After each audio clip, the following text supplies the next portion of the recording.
Aniverca Rosario más cerca. Gracias por estar más cerca. Recuerde nuestro canal en YouTube, Aniverca Rosario más cerca. Ahí estamos en YouTube en vivo en este momento. Saludos a quienes nos sintonizan gracias a la magia de la tecnología desde diferentes partes del mundo.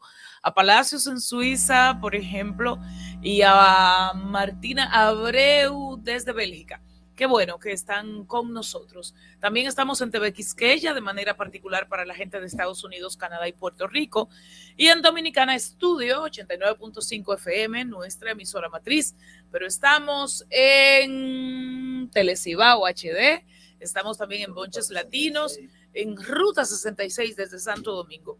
Un ecosistema completo para con ustedes. Estamos en Instagram, estamos en Twitter, recuérdelo, y en Facebook, la red social que es la mamá, ¿verdad? Facebook, sí, claro que sí. Daniel Pou no necesita mucha presentación. Daniel Pou es un estudioso de la realidad dominicana, se ha especializado a fuerza de... Es que aquí ocurren tantos temas que tienen que ver con seguridad, que usted cae ahí y es, si se quiere, un observador de los procesos. Bienvenido a Más Cerca. Muy buenas, yo muy complacido de estar por vez primera en Más Cerca. Ese es y ahora Más Cerca. Así mismo. El COVID no sabe, qué sé yo, pero estamos más cerca, Marisol. No ha dejado chueco, pero sí. Bueno, sí, la realidad es que el tema de seguridad nacional siempre está de moda, siempre es preocupación en República Dominicana porque el narcotráfico evidentemente que sigue ganando espacio y ahora hay algunos que se han atrevido a tildar de que estamos viviendo en un narcoestado con narcopolítica. ¿Cuál es su visión de esta situación? Bueno, yo desde mi rincón en la penumbra siempre me pongo a escuchar a todas las personas que proclaman situaciones, muchas veces sin fundamentos o sencillamente porque quieren tener un poco de impacto en la opinión pública. Pero todo lo que soy República Dominicana es el resultado de un proceso, lo bueno y lo malo. Por ejemplo, Aniverca, que tiene años conversando de estos temas conmigo, sabe que a mí hay mucha gente que me ha dicho, por favor, no vaticines nada. O sea, tan extremista. No vaticines nada porque se da. Y es que cuando uno estudia esto de manera sistemática, es como el médico. El médico va recibiendo de cada paciente una serie de señales que emite el organismo y el organismo le dice cómo va marchando. ¿Estás estable? ¿Estás mejorando? ¿O te estás deteriorando y estás próximo a una crisis? Asimismo en la sociedad. El método científico es universal para todos. Yo creo que República Dominicana tiene una deuda con República Dominicana de más de 50 años. Y digo una deuda con República Dominicana porque son innumerables los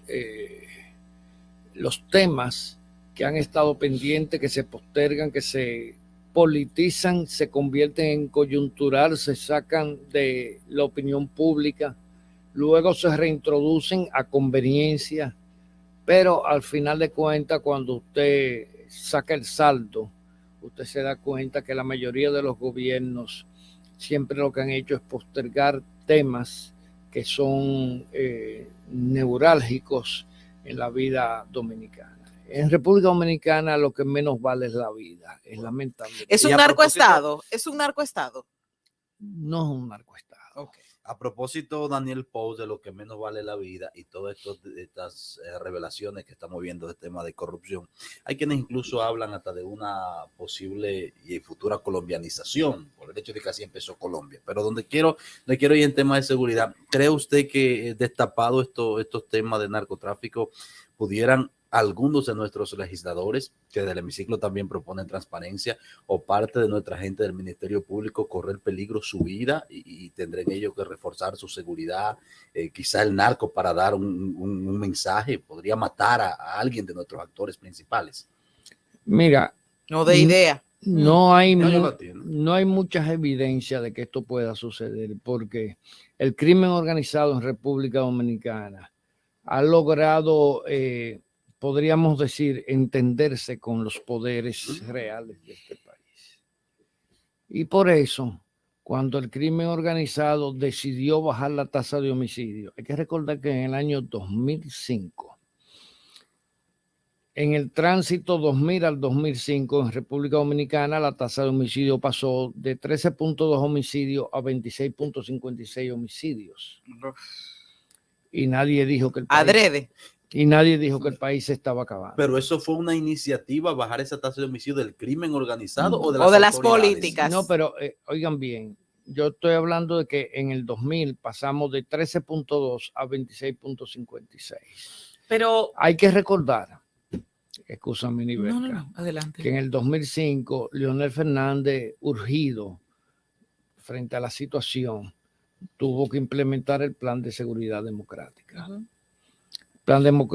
Hay que recordarlo todo, tenía una serie de componentes, barrio seguro, COBA, una Ajá. serie de componentes. Era lo que pretendía ser una política de seguridad bien diseñada, pero con un fallo.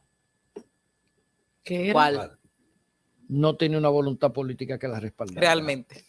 Era un poco de relaciones públicas. El mismo Leonel se dio cuenta que para modificar la situación, él tenía que romper con poderes fácticos. Porque en República Dominicana, cuando tú ves que una situación nociva progresa, tú tienes que seguirle el rastro y percatarte de quién se beneficia. Siempre hay alguien que se beneficia. ¿Quién beneficia al crimen? Señor Pau, discúlpeme. Usted habla de que aquella vez cuando Leonel Fernández con Franklin, las Harley Davidson y demás estaban por combatir. Que era para cuidar a Franklin. Esto se cayó porque no había la verdadera voluntad política y se evidenció cuando hubo necesidad de enfrentar a poderes fácticos y no se hizo. Ahora les pregunto, es que hay un poder en República Dominicana con influencia, obviamente, que se opone a que volvamos a vivir en tranquilidad.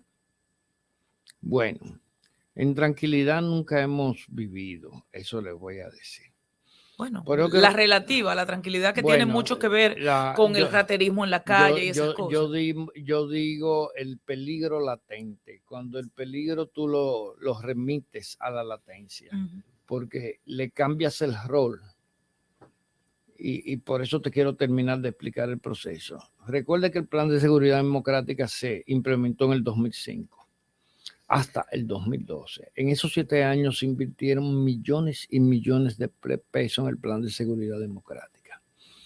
Pero se atacaron realmente las raíces del problema de la inseguridad, los elementos que causaban esas olas cíclicas delictivas. No. Sencillamente fue que en el 2012 el presidente Medina tuvo la suerte que el crimen organizado había empezado a tomar la hegemonía en República Dominicana de lo que es el mundo del delito. Y eso está en todos los estudios que se han hecho a nivel internacional, de cuándo se empieza a dejar la ruta marítima para tomar la ruta aérea, cuándo se dejó la ruta aérea para volverla a la marítima, en términos de las drogas, sobre todo de la cocaína que pasa por República Dominicana. Pero en ese instante, los carteles de la droga le dijeron a los dominicanos, sus operadores dominicanos, ya yo no te voy a pagar todo en dinero, tú te lo ganas muy fácil. Yo te voy a dar una parte en especie. Y búscala y véndela. Y tú haces tu mercado. ¿Por qué? Porque eso crea un compromiso. Y aparte de eso, crea un entramado social, una estructura que le sirve el enfermo de soporte. Y además va entrenando los relevos que ellos necesitan. Señor Daniel Pou, cuando usted habla de que el crimen organizado ha logrado entenderse con los poderes dominicanos, sí, ¿a qué nos estamos refiriendo? Bueno, nos estamos refiriendo a que los principales actores o representantes de las estructuras del crimen organizado en República Dominicana han pactado con los poderes. Han pactado con los gobiernos. con sectores, no directamente con los gobiernos, pero han pactado con políticos. Eso queda Han evidenciado. pactado con militares, han pactado con policía, han pactado con empresarios, han pactado con los políticos y claro, el crimen organizado en la medida en que le van cediendo y va identificando las debilidades de sus aliados circunstanciales, los va convirtiendo en súcubos, porque él determina cuál es el lugar por donde debe de penetrar y el crimen organizado, pues, y eso se dijo hace mucho, ya empezó a tener presencia en República Dominicana. Queda entonces evidenciado, señor Pou, disculpe, Uh-huh. esta situación en las denuncias y en las investigaciones que está desarrollando el Ministerio Público en el interior del Congreso Nacional. Claro. Yo dije que en esta campaña electoral pasada iba a haber una presencia del crimen organizado como nunca nadie se podía imaginar. ¿Por qué? Primero porque los partidos políticos en un país donde lo que se exhibe es una democracia de partidos, no de ciudadanos, que eso es una de las cosas que hay que diferenciar. Se habían arrellanado en un nicho de confort que le había brindado el crimen organizado y era en el financiamiento de las campañas a través de toda una serie de candidatos que no son de los más destacados, pero que ya empezaban a minar el espectro de las posiciones legislativas, de las alcaldías, etcétera, etcétera. ¿Qué hacer? Entonces los partidos se han envilecido con hacer esas campañas multimillonarias cuyas inversiones muchas veces superan con creces lo que va a devengar la persona que sale electa como sueldo, sueldo sí, honrado y honesto por la vida. Entonces, porque hay gente que no entiende que el crimen organizado trabaja de manera científica. Señores, ellos tienen... ¿Qué significa que trabajan de manera científica? Porque ellos tienen sociólogos, politólogos, economistas. Analizando todo, desde el impacto en el mercado hasta el viento. Claro. Ahora, le voy a hacer una pregunta que no necesariamente tiene que ver con el crimen organizado. Y es que la gente entiende que hay un nivel de delincuencia intolerable. Yo soy de la teoría de que la delincuencia no se ha incrementado, sino que la delincuencia, me refiero a robo en la calle, al raterismo, a quitarme el celular, esas cosas. Yo lo que entiendo es que se está normalizando, porque con el COVID todos nos recogimos, incluidos los ladrones. Sí. Y ahora que el reel de la productividad se ha activado, que estamos en la calle todos con carteras en mano, buscándonosla, pues esto impacta. Los ladrones, para ellos, como yo salgo a trabajar en la mañana en una oficina, ellos salen a trabajar a buscársela. Claro. ¿Qué usted entiende? ¿Que se ha incrementado la delincuencia en RD? Que por el contrario, lo que estamos es volviendo a los niveles, vamos a decir, normales de antes del COVID, o como dijo la policía hace poco en un informe, que los niveles de raterismo se han disminuido. No, esto es un proceso económico-social muy comprensible. Date cuenta que la mayoría de esos muchachos que se mueven en los barrios viven de personas que son de bajos ingresos. Sus consumidores son gente de bajos ingresos, a veces hasta protectores familiares son personas de bajos ingresos. Y hay que saber que en República Dominicana el impacto de la pandemia en las pymes y MIPYMES fue devastador. Y hoy en día escuchamos que se ha recuperado el 90% de los empleos, sí, pero de los empleos que aparecen en la tesorería formales de la Seguridad Social, en un país donde entre el 64 y el 66% de la población trabaja en el sector informal. Entonces, eso crea una crisis sumergida que empieza a presionar sobre todo a la gente de los barrios, y ellos no viven en los medios en que vivimos nosotros. Entonces ellos buscan una respuesta o una manera de compensar lo que han perdido. Yo conozco casos de familias humildes que trabajaban en MIPYMES, que hoy en día de 5 está trabajando uno solo.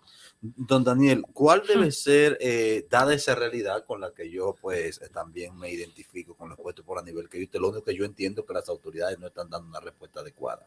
Pero esa es mi percepción. ¿Qué deben hacer las autoridades? ¿Cuál usted cree que puede ser la solución, aunque sea mediana, de un programa de integral, porque tampoco piloto como que no creo que pueda ser lo ideal? Un programa integral para disminuir la violencia, esa misma violencia delincuencial que vivimos y que también mata a mucha gente. Tenemos violencia sistémica y violencia delincuencial. La violencia sistémica y la delincuencial hacen mucha sinergia. Sí. Hay que saber que cuando tú desglosas la tasa de homicidios en República Dominicana, entre el 64 y el 66% de los homicidios se producen por conflictividad social, no por actividad delictiva. Como si hubiéramos decidido los dominicanos matarnos entre nosotros. Los homicidios están desbordados, homicidios e incluso asesinatos por una simple rayadura de un vehículo. Se producen sus picos, pero suben 2 puntos, luego vuelve y baja.